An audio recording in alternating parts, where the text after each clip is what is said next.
তাহলে কি যুদ্ধ শুরু হয়ে গেছে? মধ্যপ্রাচ্যের আকাশে সাইরেন বাজছে। সমুদ্রের বুকে তার গন্তব্যে পৌঁছেছে মার্কিন বিমানবাহী রণতরী ইউএসএস আব্রাহাম লিঙ্কন। ইরানের মিসাইল সাইলোতে জ্বলে উঠেছে প্রস্তুতির রেড লাইট। রাশিয়াও চুপ নেই, কূটনৈতিক ভাষায় হলেও দিয়েছে বিপদ সংকেত। এটাই কি সেই শেষ সতর্কবার্তা, যেটার পর আর ফেরার পথ থাকে না? সম্প্রতি ইরান হুঁশিয়ারি দিয়েছে, যুক্তরাষ্ট্র বা ইসরায়েল যদি হামলা করে তাহলে প্রতিক্রিয়া হবে অতীতের চেয়ে আরও শক্তিশালী, আরও সিদ্ধান্তমূলক। অন্যদিকে ইরানের বিরুদ্ধে যুক্তরাষ্ট্রের হামলার হুমকিতে গর্জে উঠেছে রাশিয়াও। দুইটি বার্তা, দুইটি দেশ, কিন্তু সংকেত একটাই, পরিস্থিতি আর স্বাভাবিক নেই। মধ্যপ্রাচ্যের নির্দিষ্ট জলসীমায় যুক্তরাষ্ট্রের বিমানবাহী রণতরী ইউএসএস আব্রাহাম লিঙ্কন পৌঁছানোর পরই উত্তেজনার পারদ যেন আরও বেড়ে গেছে। কখন শুরু হবে ইরানের বিরুদ্ধে যুক্তরাষ্ট্রের নতুন আগ্রাসন? এমন প্রশ্নের উত্তর খুঁজতে যেন ক্ষণ গণনা করছেন আন্তর্জাতিক সম্পর্ক বিশ্লেষকরা।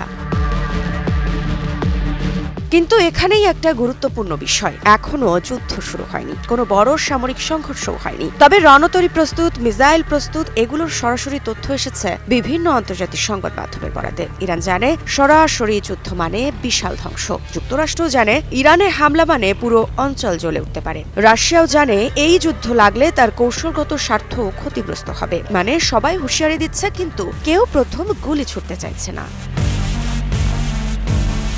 সম্প্রতি ক্রেমলিনের মুখপাত্র দিমিত্রি পেসকভ জানিয়েছেন, ইরানের ওপর সম্ভাব্য মার্কিন হামলা মধ্যপ্রাচ্যে গুরুতর অস্থিতিশীলতা সৃষ্টি করবে। দিমিত্রি পেসকভ ওয়াশিংটন ইরানের বিরুদ্ধে সামরিক পদক্ষেপের কথা বিবেচনা করতে পারে এমন প্রতিবেদনের তথ্যে সাংবাদিকদের বলেন, এটি নিঃসন্দেহে এই অঞ্চলের পরিস্থিতিকে গুরুতরভাবে অস্থিতিশীল করার পথে আরেকটি পদক্ষেপ হবে। উত্তেজনা প্রশমনে প্রচেষ্টা অব্যাহত রাখছে রাশিয়া।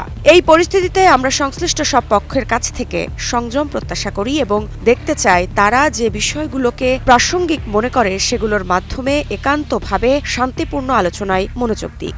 এর আগে বিভিন্ন ইসরায়েলি গণমাধ্যম জানায়, যুক্তরাষ্ট্র গত এক সপ্তাহ ধরে ইরানের ওপর হামলার প্রস্তুতি নিচ্ছে এবং সেই প্রস্তুতি এরই মধ্যে সম্পন্ন হয়ে থাকতে পারে।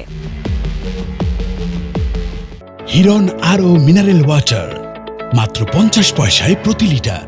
এদিকে ইরানের প্রতিরক্ষা মন্ত্রণালয় থেকে এসেছে নতুন হুঁশিয়ারি। মন্ত্রণালয়ের মুখপাত্র রেজা তালাইনিক জানিয়েছেন, যুক্তরাষ্ট্র বা ইসরায়েলের কোনো আক্রমণ হলে ইরান কঠোর এবং সিদ্ধান্তমূলক জবাব দেবে। তিনি জানান, জুনের 12 দিনের সংঘাতের তুলনায় দেশটির সামরিক প্রস্তুতি এখন অনেক বেশি শক্তিশালী।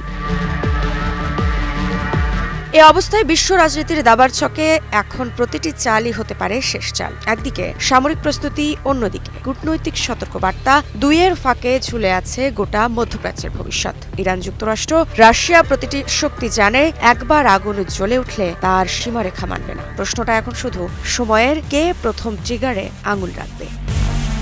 মৃত্তিকা সিনহা বিশ্বাস, নিউজ 24।